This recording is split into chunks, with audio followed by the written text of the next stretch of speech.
sang pen na tho ko ka hung he da pa din ka pi hin chi le thip na ding in kil kil dang cha na tin cheng tho in ka ding in na ki sung ye o chun nu sen ne wa pa ka ding an again theina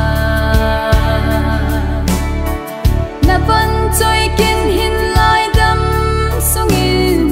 sumil ko nge ipin hin le zo tang ka tem ka ding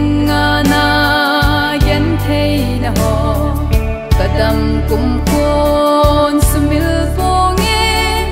o ka chun nu nei ngai lut na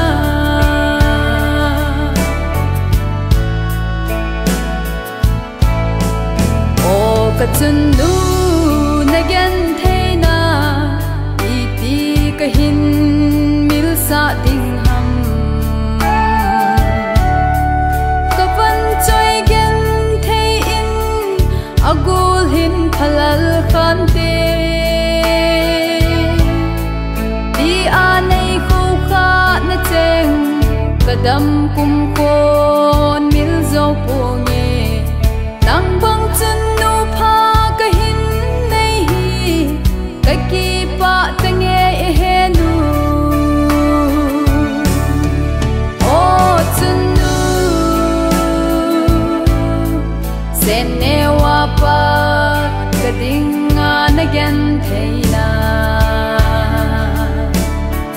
na van choi kin hin lai dam sung in sumil po nge ipin hin le zo tang ka tem ka ding na yan theina ho kadam kum kon sumil po nge o ka chun nu nei ngai lut na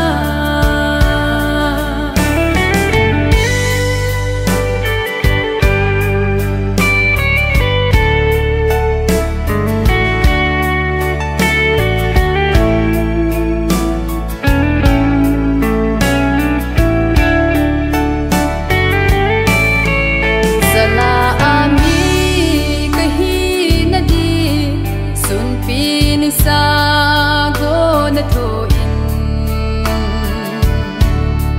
ka su mai na mu ti na gen thei na na mil zi na tha nei sun na chi na so si ke kho pa na na mang in ka lo hin le ka pa chan na chun nu nang za la hi o chun nu sen ne wa pa ka ding an again theina na van choi kin hin lai dam sung in sumil po nge ipin hin le zo tang ka tem ka ding na yan theina ho kadam kum kon